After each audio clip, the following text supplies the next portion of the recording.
Coucou, aujourd'hui on va faire la deuxième partie du cours sur la chimie thérapeutique qui porte plus spécifiquement sur les différents types d'interactions ligand-cible.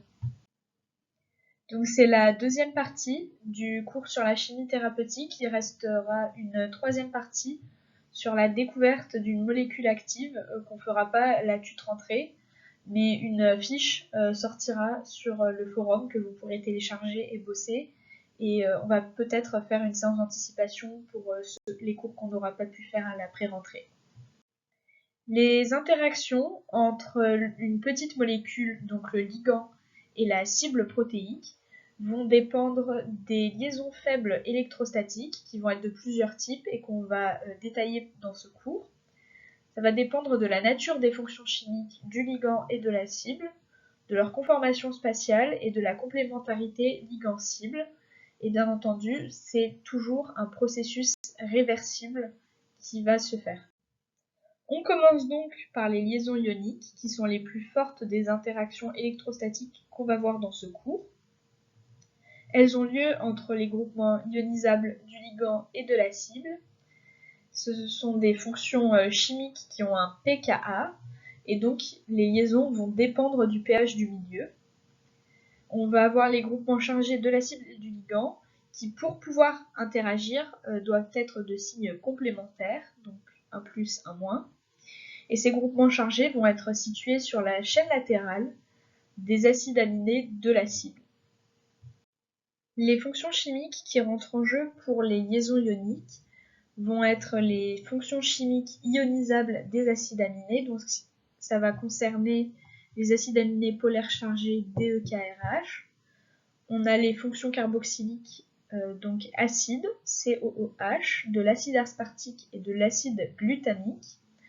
On a aussi les fonctions amines, qui sont basiques, des acides aminés chargés positivement, la lysine, l'arginine et l'histidine. Là, je vous ai fait un petit tableau récapitulatif. Donc, on a les acides aminés chargés négativement, l'acide aspartique et l'acide glutamique. On vous donne leur pKa. Donc, l'acide aspartique 3,9, l'acide glutamique 4,3.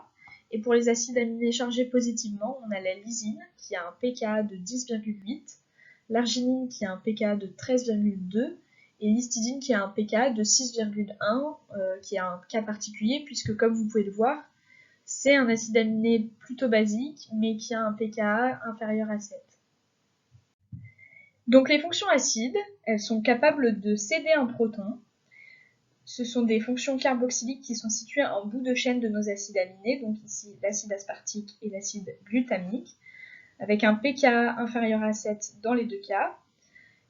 Et cette fonction carboxylique est capable de s'ioniser à pH physiologique en ion carboxylate COO-, comme vous pouvez le voir sur nos schémas ici, avec les flèches qui montrent bien que la charge négative est délocalisée entre les deux atomes d'oxygène.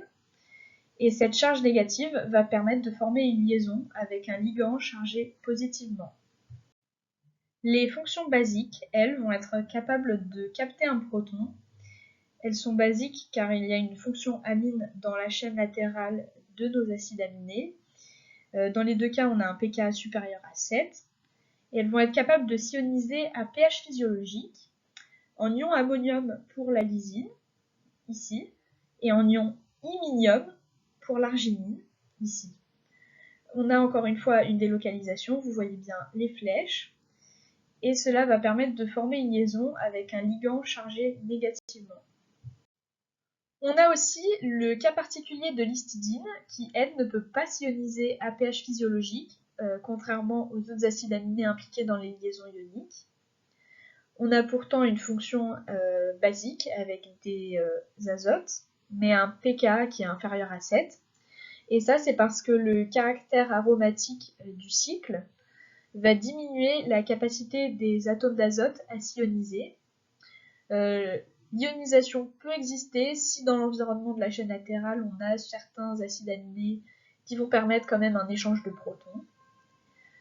Et dans cette forme ionisée, la charge positive du cycle pourra être délocalisée entre les deux atomes d'azote, et donc de faire une liaison ionique avec une fonction complémentaire qui sera située sur le ligand et qui sera chargée négativement.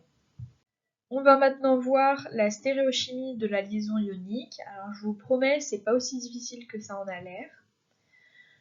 Donc on commence par l'aspartate et le glutamate, qui ont donc la même fonction carboxylique. Les trois atomes sont dans le même plan. Et on peut avoir la liaison qui se forme du côté anti ou du côté syn. Alors on va dans notre cas préférer le côté syn parce que c'est le côté qui va créer les interactions les plus fortes et les plus favorables. Mais on va quand même pouvoir de temps en temps faire la liaison du côté anti, ce sera juste moins favorable et moins fort. On a ensuite l'arginine, on va pouvoir attaquer du côté anti 1, du côté anti 2 ou syn. Du côté anti 1, c'est là où on a le reste de la chaîne. Le côté anti 2, c'est là où on aura le doublet non liant de l'azote, qui prend de la place, mais quand même beaucoup moins que la chaîne latérale. C'est pour ça qu'on va favoriser le côté anti 2 par rapport au côté anti 1. Et on va aussi pouvoir faire cette liaison assez favorablement du côté syn. Et enfin, on a la lysine avec le côté gauche moins, gauche plus et trans. Ces trois côtés sont indifférenciés les uns par rapport aux autres, donc on ne va pas avoir de préférence pour faire la liaison. Ce sont trois directions équiprobables pour faire une liaison ionique. Donc là, je vous ai fait un petit tableau récap qui va vous permettre de revoir bien ce qui est important à savoir. Donc pour l'aspartate et le glutamate, l'interaction va être favorisée du côté syn. Du côté anti, c'est possible, mais c'est moins fort, donc c'est fait moins souvent. Pour l'arginine, on va favoriser le côté syn ou anti 2. Et pour la lysine, trans gauche plus et gauche moins vont être équiprobables. Et là, on vous dit que à chaque fois qu'une liaison ionique se forme, le delta G0 va diminuer de 100 à 200 kcal par mol. Donc ça, c'est important à savoir. Ça tombe pas mal en QCM. Et vous allez voir que pour les autres liaisons, on va aussi vous donner l'information de la valeur du delta G0 et que ce sera une valeur beaucoup plus faible à chaque fois parce que les liaisons ioniques sont les interactions électrostatiques les plus fortes. On va maintenant passer aux liaisons hydrogènes qui vont avoir lieu entre un groupement donneur et un groupement accepteur de liaison hydrogène. Un groupement donneur, c'est là où on va avoir une liaison polarisée entre un hétéroatome et un hydrogène. Un groupement accepteur, ça va être là où on aura des doublets non liants. Donc on a 6 acides aminés qui sont impliqués dans ces liaisons. STC-MNQ, donc on a la sérine et la tréonine qui portent une fonction hydroxyle OH.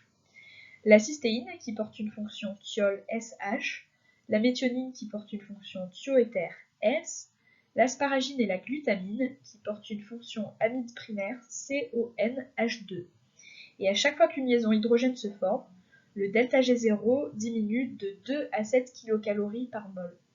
Donc là, vous le voyez, c'est beaucoup plus faible que pour la liaison ionique.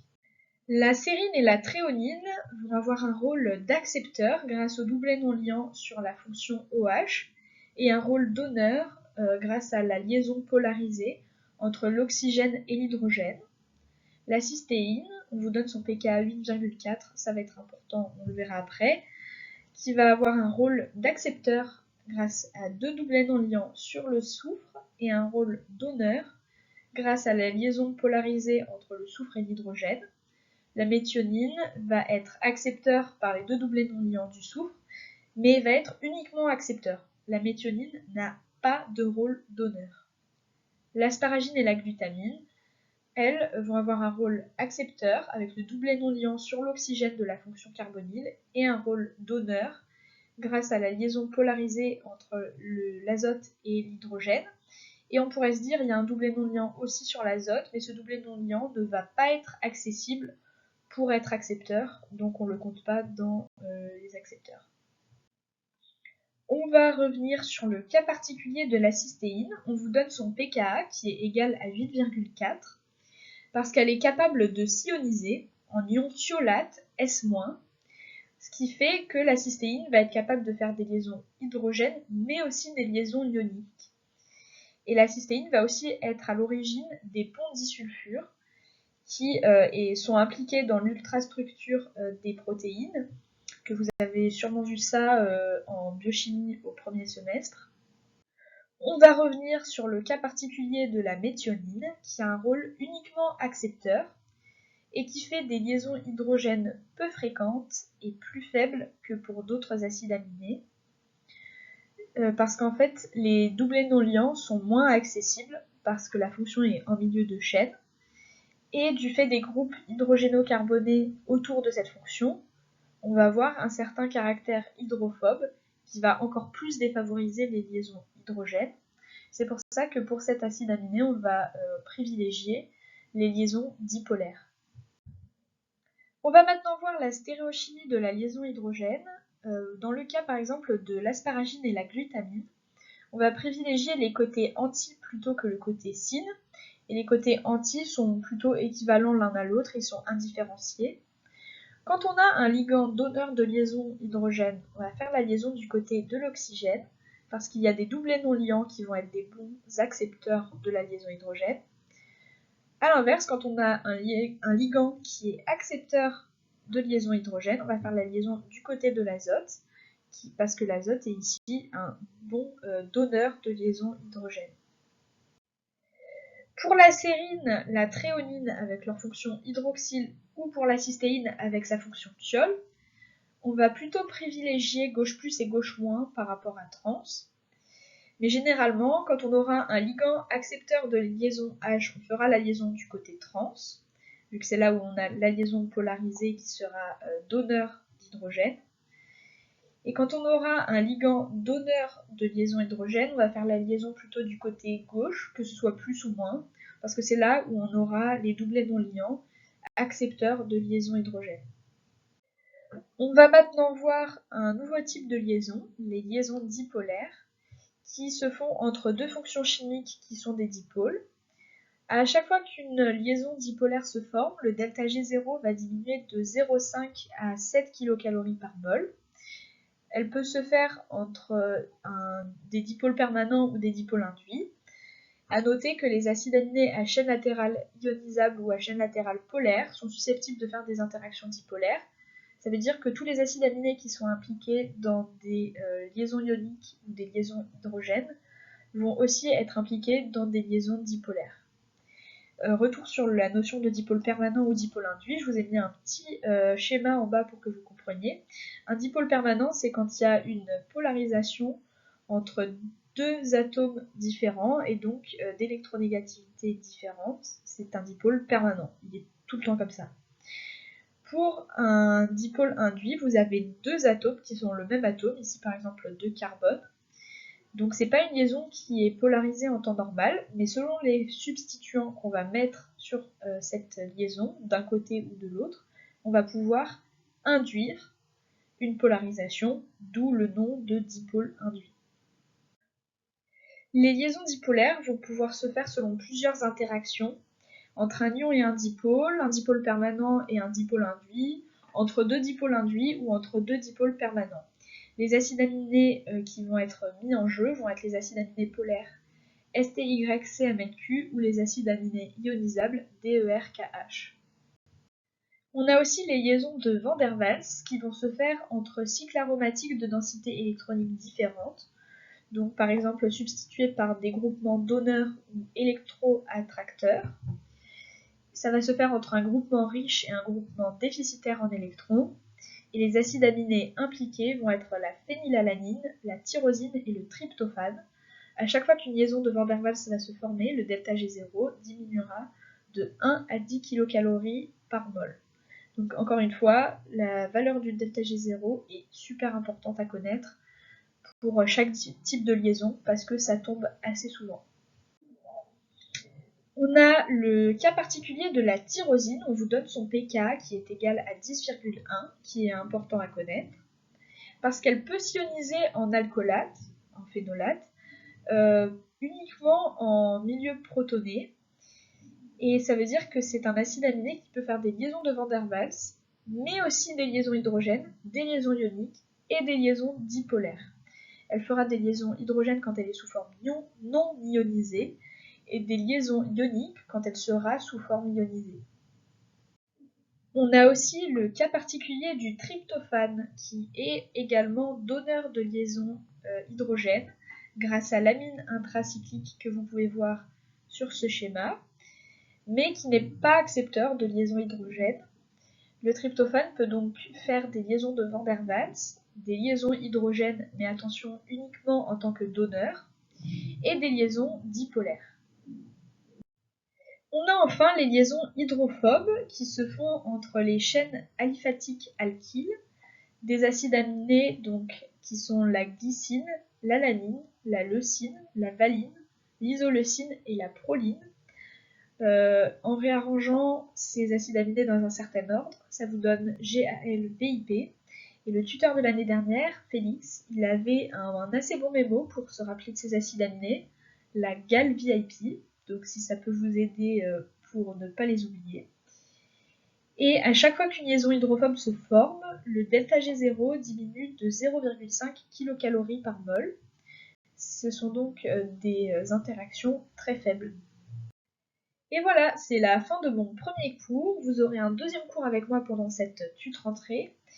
On essaiera sûrement de vous faire une séance d'anticipation pour les cours qu'on n'aura pas pu aborder pendant la pré-rentrée. Comme ça, vous aurez vraiment toutes les cartes en main pour réussir au mieux votre semestre. Et j'espère que votre TUT rentrée se passe bien et que c'est intéressant. C'est un nouveau semestre, vous allez voir celui-là, il y a quand même pas mal de choses plus concrètes qu'au premier semestre. Donc j'espère que vous allez trouver ça intéressant et que ça va être un super semestre et que vous allez tout défoncer. Et on se verra à mon prochain cours.